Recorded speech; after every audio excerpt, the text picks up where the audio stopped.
Pero sila Presidente Marcos, they enabled Duterte. Si Speaker Romualdez, Majority Leader, he enabled the war on drugs. Yung mga kasama natin na nagpa-prosecute ngayon kay Duterte, they enabled war on drugs. Ako po, nakipaglaban. At hindi ko po nilalabanan ang dinastiya ng Marcos lamang. Nilalabanan ko rin ang dinastiya ng mga Duterte sapagkat alam ko na ang punot dulo ng korupsyon dito sa ating bansa ay ang pataba at ngayon mabubundat ng mga political dynasties.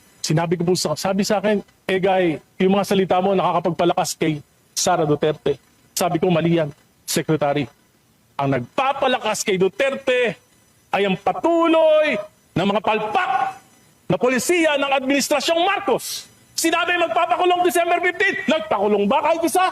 Sinabi ipapasa yung Independent Commission for Infrastructure na mag-iimbestiga. Pinasaba, binola lang kami. Sabi, magpapasa ng isang makatotohanang anti-political dynasty. Ipa-priority. Ano nangyari?